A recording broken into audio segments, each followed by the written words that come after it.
C'est avec la grande chorale de Bamako que la journée de l'AGEMPEM a été organisée à l'église chrétienne de Daoudabougou le samedi 12 novembre 2022. Cette journée de l'association des groupements d'églises et missions protestantes évangéliques au Mali avait pour but, selon les organisateurs, de faire mieux connaître l'AGEMPEM, de prier non seulement pour l'association, mais aussi pour l'église et le Mali. D'où le thème principal, prions ensemble pour l'AGEMPEM, l'église et pour la paix au Mali. L'objectif est que l'AGEMPEM est une association qui est entre les églises et l'État.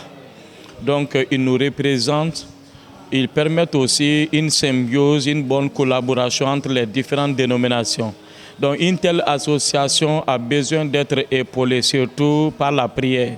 Donc, en tant que chante, surtout la grande chorale, a vu que c'était bon de prier pour l'association afin que la mission qu'elle doit accomplir et puisse l'assumer pour la seule gloire du nom de notre Seigneur Jésus-Christ. On peut dire que notre objectif a été atteint parce qu'on aurait voulu faire un grand concert en réalité.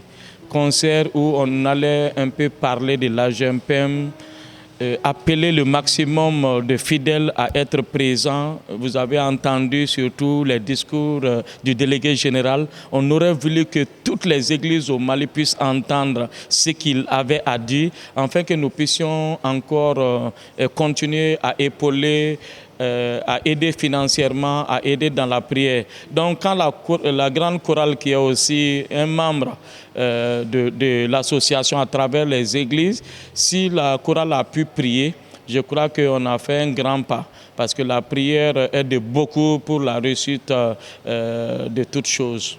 Placé sous le haut parrainage du délégué général de l'AGEMPEM, accompagné du pasteur Jean-Sériba Dambélé, de pasteur Jean-Charles Dambélé, dans son intervention, le délégué général n'a pas manqué de rappeler les missions et objectifs de l'AGEMPEM qui de nos jours compte 72 membres. L'AGEMPEM est né depuis 1963 grâce à la bonne volonté de 4 grandes églises et missions qu'on appelait à l'époque l'église chrétienne, la mission CMA, la mission baptiste, l'église baptiste, la mission GMU, l'église GMU, aujourd'hui l'EPM, et la mission unimondiale.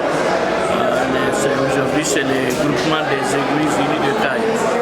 Et donc, ce sont ces missions ces 4-là, qui ont créé la GEMPEM. Aujourd'hui, il y a 72 membres, pour vous dire l'évolution de la GEMPEM. Et son objectif repose essentiellement sur l'évangélisation, l'édification des églises spirituellement, intellectuellement, physiquement, financièrement, socialement, à tous égards, mais aussi à répondre devant les autorités de tout ce qui peut les concerner, auxquels elles peuvent être intéressées auprès de la GEMPEM, les églises évangéliques protestantes. Donc c'est un peu ça nos objectifs. Et aujourd'hui, nous faisons cela et nous essayons toujours de prier et d'intercéder pour la paix. Cette journée de prière est un plus pour la nouvelle année. La financière de la GEMPEM dépend en grande partie de cette journée qu'on appelle journée de la GEMPEM. C'est chaque année le deuxième dimanche du mois de novembre. On demande à toutes les églises concernant les offrandes et les dîmes recueillies de les envoyer à la GEMPEM et de donner à chaque chrétien s'il peut contribuer à 1000 francs par an. Donc cette journée de l'AGEMPEM s'est poursuivie jusqu'au dimanche 13 novembre à travers des dîmes et offrandes des différentes églises du Mali pour soutenir l'œuvre.